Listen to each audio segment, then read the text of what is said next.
అక్షరాలలో హాస్యరసం, పదాలలో పదునైన చమత్కారం నింపుకున్న భాష మన తెలుగు. ఆద్యంతం ఆసక్తికరంగా సాగే భాషా చమక్కులు ఇప్పుడు మీకోసం.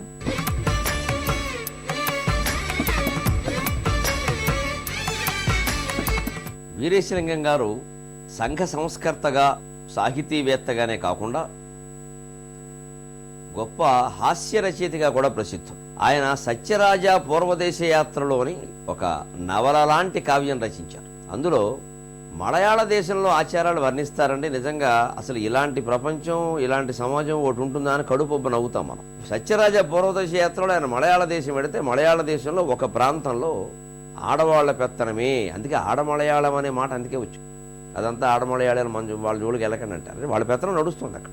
ఇప్పుడు ఎలాగైతే మనం ఏదో స్త్రీలు ఇంత పాతివ్రత్యంతో ఉండాలి, అలా ఉండాలి, గడప దాటకూడదు, లేకపోతే చుట్టాలింటికి వెళ్ళకూడదు, పెత్తనము చేయబోవకు, అత్తవారిని దాటబోకు, ఏవో చెప్తారు కదా నీతులు. మన దగ్గర స్త్రీలకే చెప్పారు, కానీ అక్కడ పురుషులకు చెప్పారు. అటువంటి పద్యాలు ఆయన చాలా సరదాగా రాశారు. మలయాళ దేశంలో పురుషులు ఎంత బానిసలుగా ఉంటారు, స్త్రీలు ఎంత పెత్తనం చేస్తారంటే అక్కడ ధర్మశాస్త్రంలో ఓ పద్యం ఉందట. పురుషుండునుగా అర్ధభమున్ స్థిరముగా దండింపకున్న చెడిపోదురిలన్ కరుణదలంపక నెలకొక పరి అయినన్ కొట్టవలయు పత్ని పురుషునిన్ అని పద్యం చెప్పారు. చాలా విచిత్రంగా ఉంటుంది మనకి. ఇలాంటి నీతులు ఆడవాళ్ళకు కూడా మనం చెప్పాల.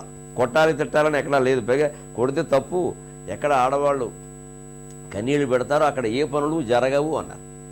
ఏదో కాస్త ఆడవాళ్ళని తక్కువ చేసినటువంటి పద్ధతి మన సాహిత్యంలో కొంత ఉన్నా ఇంత దారుణంగా లేదు. కానీ అక్కడ ఎలా ఉందంటే పురుషుడి విషయం, పురుషుడు గాడిద ఒకటేనే, అప్పుడప్పుడు కొట్టకపోతే రెండు తినగా ఉండవు. స్పష్టంగా పద్యంలో పురుషుడును గార్ధభం. గార్ధభం అంటే గాడిద.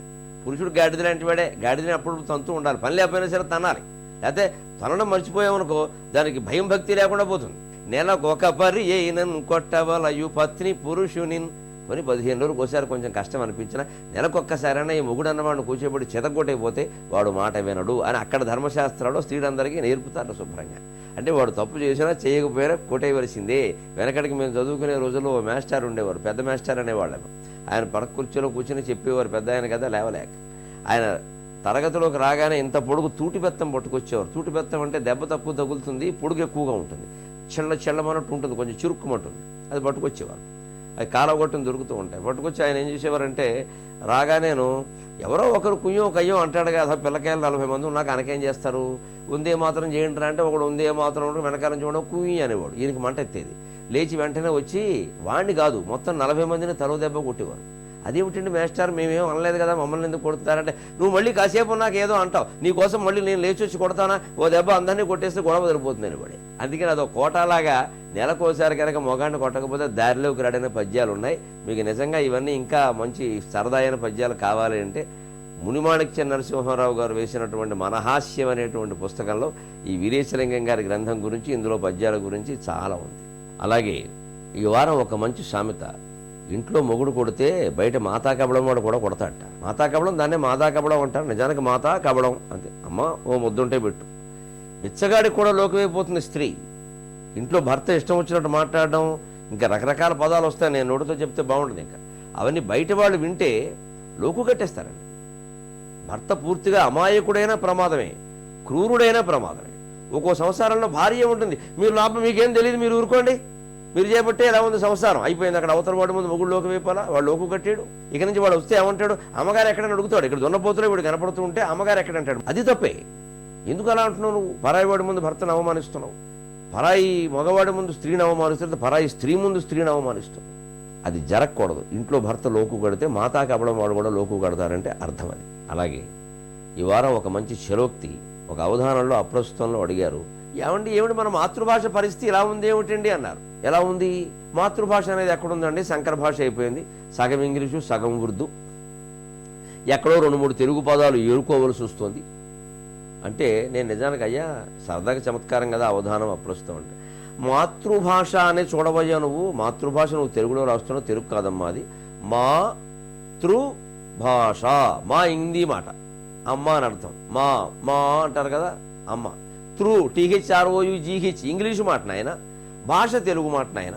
అంచేత మాతృభాష అంటే తల్లి ద్వారా నేర్చుకునే భాష అని చెప్పడం కోసం మా హిందీ పెట్టి త్రూ ఇంగ్లీష్ పెట్టి భాష తెలుగు పెడితే అందులో మాతృభాష అన్న దాంట్లోనే 3 పదాలు ఉన్నాయి కదా, 3 భాషలు. మరి తెలుగు భాష మాత్రం అంతకంటే గొప్పగా ఎలా ఉంటుందయ్యా అన్న చమత్కారం కోసం. నిజానికి హాస్యం కోసమే మాట్లాడిన భాష పరిస్థితి నిజంగానే ఇవాళ ఎవరినైనా మాతృభాష అనే మాట ఎలా వచ్చినా మాత శబ్దం నుంచి వచ్చింది అంటావు. హిందీ ఇంగ్లీషు అన్నీ మనం ఎల్కేజీలోనే నేర్పుతున్నాం కాబట్టి మా హిందీ త్రూ ఇంగ్లీషు భాష తెలుగుని వాడే అంటాడు. అటువంటి దౌర్భాగ్య స్థితిలో ఉన్నాం. చలోక్తి కోసం చెప్పినా కొంపలు మునగబోతున్నాయనే విషయాన్ని, పర్యావరణం ఎంత ప్రమాద స్థితిలో పడిందో తెలుగు భాష ఎంత ప్రమాద స్థితిలో పడింది. మనం మాట్లాడి పద్యాలు రాసి రచనలు చేసి అందరి చేత మాట్లాడించి దాన్ని కాపాడుకోవాలి. తెలుగు వెలుగు ప్రశ్న మరోసారి. పలాయనం చిత్తగించటం, ఏ ఫలితం పొందటం, బి ఆహారం భుజించటం, సి పారిపోవటం, డి సమస్యను ఎదుర్కోవటం.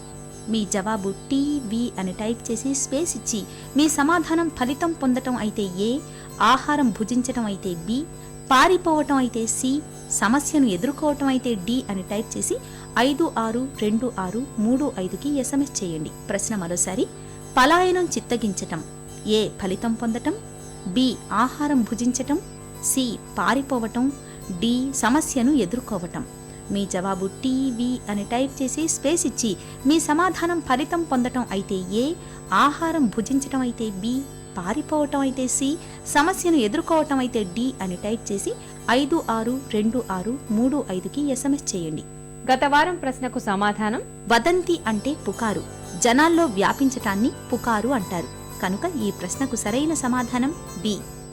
గత వారం ప్రశ్నకు ప్రేక్షకుల నుండి అందిన SMSలలో డ్రా ద్వారా ఎంపికైన విజేత కె ప్రేమావతి, సామర్లకోట, తూర్పు గోదావరి జిల్లా.